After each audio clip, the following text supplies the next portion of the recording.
ఇవన్నీ కూడా ఇలాంటి చెత్త చేయొద్దు. ఇంకొకటి ఏంటంటే ఇప్పుడు పెళ్లికి ముందు ప్రీ వెడ్డింగ్ షూట్స్ అని చేస్తున్నారు కదా, బాగా విపరీతంగా గొప్పగా చేసుకొని మళ్ళీ అవి పెళ్లిళ్లలో అవి ప్లే చేయడము, చాలా హీరోయిన్ లాగా వాళ్ళని వాళ్ళు ఫీల్ అవుతూ ఉంటారు.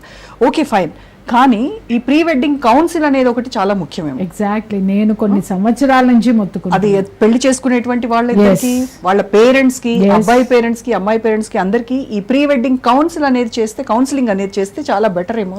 రెండు నేను డిమాండ్ ఎప్పుడు కూడా నేను చెప్పేది ఏంటంటే, ప్రీ వెడ్డింగ్ కౌన్సిల్ ఒకటి, వెడ్డింగ్ కి ముందే ఒక అగ్రిమెంట్ చేసుకోవాలి. ఏంటి అని అంటే, వీళ్ళు ఒక్కొక్కళ్ళలో ఎక్స్లు ఎవరున్నారో ఏముంది, వాళ్ళ జీవిత చరిత్ర మొత్తం ఇక్కడ పెట్టండి అగ్రిమెంట్లో. మీరు ఏమి ఇస్తున్నారు, వీళ్ళకి ఏమున్నాయి, బీపీలు ఉన్నాయా, షుగర్లు ఉన్నాయా, ఇంకేదన్నా ఉన్నాయా, అన్నిటిని నేను ఒప్పుకొని నేను ఈ పెళ్లి చేసుకుంటున్నాను అనేటటువంటి సంతకం ఒకటి పెడితే ఏమవుతుంది అని అంటే, వీళ్ళ మధ్య అసలు ముందు అది ఆ అగ్రిమెంట్కి వచ్చేటప్పటికే ఎవరెవరు ఏంటనేది అర్థమైపోతుంది, వెనక్కి వెళ్ళిపోతారు. ఇంకొకటి ఏంటంటే, అన్ని అగ్రిమెంట్ మీద పెట్టుకొని చేసుకున్న తర్వాత ఏమవుతుందంటే, ఇలాంటి క్రైమ్ ఇష్యూస్ తగ్గడానికి చాలా అవకాశాలు ఉంటాయి. ఎందుకంటే మా దగ్గరికి వస్తే వాళ్ళు మాట్లాడేటటువంటి దాన్ని బట్టే మేము చెప్తాం, వీళ్ళు ఉంటారా ఉండరా, ఈ సంబంధాలు నిలబడతాయా నిలబడవా.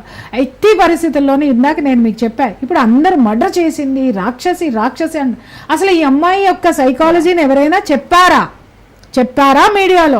జరగాల్సిన డిస్కషన్స్ ఏంటి, ఎంత రాక్షసో కాదు, అంత రాక్షసి అనేటటువంటి మనం పెట్టినటువంటి పేరుకున్న సైకాలజీ ఎలా ఏర్పడింది అమ్మాయికి అనేటటువంటిది రూట్ కాజ్ లో ఎవరూ చెప్పట్లేదు. ఇందాక సార్ ఒక మాట, టెండర్ ఏజ్ లో అది ఎలా వచ్చింది, ఎలా డెవలప్ అయింది, ఇందాక సార్ ఒక మంచి మాట చెప్పారు. ఏంటంటే, ఇప్పుడు కౌన్సిలింగ్స్ సైక్రాటిస్టులతోటి పిల్లలకి కానీ కౌన్సిలింగ్స్ ఉండాలి. స్కూల్లో వీళ్ళకి మెంటర్స్ని ఏర్పాటు చేయాలి. నేనేమంటాను అంటే, స్కూల్లో మెంటర్స్ని సైకాలజిస్టులుగా ఏర్పాటు చేసినంత మాత్రాన పిల్లలతో మాట్లాడి ఏమి లాభం? వేరే పేరెంట్స్ తోటి కూడా ఉండాలి. వీళ్ళు ఏం కంప్లైంట్ చేస్తున్నారో వాళ్ళతో మాట్లాడాలి, వాళ్ళు ఏం కంప్లైంట్ చేస్తున్నారో వీళ్ళని మనం కౌన్సిలింగ్ చేయాలి. నేను ఎంత నంబర్ ఆఫ్ కాలేజెస్ లో కానీ స్కూల్స్ లో కానీ ప్రిన్సిపల్స్ కి డైరెక్ట్ గా ఫోన్లు చేసి మరి చెప్తా, అమ్మా దయచేసి స్కూల్ అనేటటువంటిది మార్కులతోటి మీరు ముడిపెట్టకండి. ఎందుకంటే రేపొద్దున మీ స్కూల్స్ మూసుకునే టైం వస్తుంది. ఎందుకంటే రేపొద్దున అమ్మా ఇంత చేసినాడు, రేపొద్దున నాకు కాలేజ్ అక్కర్లేదని చెప్పేసి చదువు అక్కర్లేదని యువతంతా ఒక డెసిషన్ తీసుకుని పుస్తకాలు బయట పారేసి రోడ్డు మీద తిరిగితే తల్లిదండ్రులు పేకలేరు, ప్రభుత్వం పేకలేదు, ఎవ్వరూ పేకలేరు. అరే నీ దగ్గర ఒక మంచి స్టూడెంట్ని తయారు చేయాలనేటటువంటి ఆలోచన నీకు లేదు. అలాగే ఒక మంచి బిడ్డగా నా బిడ్డను తయారు చేసుకోవాలనే ఆలోచన ఎంతమంది పేరెంట్స్కి ఉంది. అలాగే నేను ఒక మంచి పౌరుడిగా తయారవ్వాలి అనేటటువంటి అతనిలో ఆ భావాన్ని తీసుకురావడానికి చుట్టూ ఉన్నటువంటి పరిస్థితులు ఏ విధంగా దోహదపడుతున్నాయి. సో ఇవన్నీ కూడా చేయాల్సినటువంటి అవసరం ఉంటుంది. వీటన్నిటి మీద చర్చ జరగకుండా మర్డర్ ఎలా జరిగింది, ఎంత దారుణంగా చేసింది, ఎంత మతి లేకుండా చేసింది, ఎంత రాక్షసంగా చేసింది. నాకు ఇంకొక డౌట్ ఏంటంటే ప్రియా గారు, ఇప్పుడు ఇష్టం లేనటువంటి వ్యక్తితో పెళ్లి చేశారు, ఫైన్, దానికి ఇంకా ఆప్షన్స్ లేవా?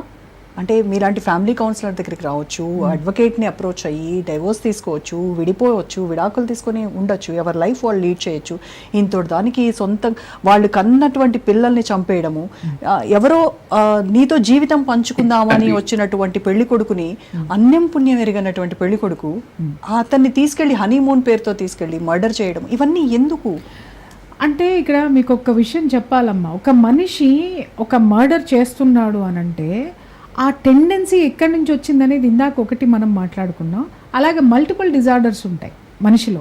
ఇప్పుడు ఆయన అన్నది అదే, పెళ్ళికి ముందు కనీసం వాళ్ళ సైకాలజీ ఏంటి అనేది ఇలాంటి వాళ్ళ దగ్గరికి తీసుకెళ్ళి కౌన్సిలింగ్ ఇప్పించి వాళ్ళు ఎలాంటి వాళ్ళు అనేటటువంటి మనస్తత్వాన్ని కూడా తెలుసుకోవాల్సిన అవసరం ఉంది. ఎందుకంటే ఇది ఒక రోజు జరిగేది కాదు. నేను చెప్పా, మర్డర్లో కూడా క్షణికావేశంతో చేసినవి ఉంటే, ప్రీ ప్లాన్తో చేసినవి ఉంటే, ఆ సిచ్యుయేషనల్లీ తీసుకునేటటువంటి ఎందుకు వెళ్ళరు అని అడుగుతున్నాను. అంటే సోషల్ స్టిగ్మా కాదమ్మా, వీళ్ళకి సమాజంలో బయటికి రావాలంటే పేరెంట్స్ చంపేస్తామంటారు. అదే ఇంకొకటి, లేదా ఇంకేదో ఉంటది, లేదా ఎవరి మీద ఉన్న కసి వీళ్ళు బలైపోతారు, ఎవరి మీద ఉన్న కోపం వీళ్ళు బలైపోతారు. మీరు అనొచ్చు బిడ్డల్ని చంపేయాలా, చంపేసి తీసుకొని వెళ్ళాలంటే అవతలు ఉన్నటువంటి వాడు ఏం భరోసా ఇచ్చాడు? ఇంకా అన్నిటికంటే ముఖ్యమైనది, అసలు ఈ సమాజంలో చట్టం అనేటటువంటిది పని చేస్తుందా లేదా? పోలీసులు ఏమయ్యారు? ఇందాక జరిగినటువంటి మర్డర్ కేసులోనే తల్లిని చంపినటువంటి కేసులో కౌన్సిలింగ్ ఏమి ఇచ్చారు అనేటటువంటిది డిఎస్పీ గారిని చెప్పండి నాకు. అసలు వాళ్ళు ఎవరు కౌన్సిలింగ్ ఇచ్చారు, అసలు ఎవరు ఈ స్థితిని వీళ్ళిద్దరు మనస్తత్వాల్ని ఎవరు పసిగట్టారు, అసలు అమ్మాయితో మాట్లాడినటువంటి కౌన్సిలింగ్ ఆఫీసర్ ఎవరు? ముందు వాళ్ళని అరెస్ట్ చేయాలి. ఎందుకంటే ఆ అమ్మాయి ఎక్కడ గాయపడింది, ఆ అమ్మాయి మనసులో ఏముంది ఆ తల్లికి నేరేట్ చేశారా వాళ్ళు? అలాగే అతన్ని వదిలేశారు. అరే వీళ్ళిద్దరు మనస్తత్వాలు ఎలా ఉన్నాయని విడివిడిగా కూర్చోబెడితే ఆ అమ్మాయి ఆలోచనలు ఈ అబ్బాయి చెప్తాడు, ఈ అబ్బాయి ఆలోచనలు అమ్మాయి ఖచ్చితంగా చెప్పి తీరుతుంది. అక్కడే మీకు ప్రమాద గంటికలు మోగుతున్నాయా లేదా, ప్రమాదం ఉందా లేదా అనేటటువంటిది తెలుస్తుంది. అంటే ఇవాళ నేను చాలా కౌన్సిలింగ్స్ మా పోలీస్ స్టేషన్లో జరిగాయి, నేను చూస్తున్నాను కదమ్మా.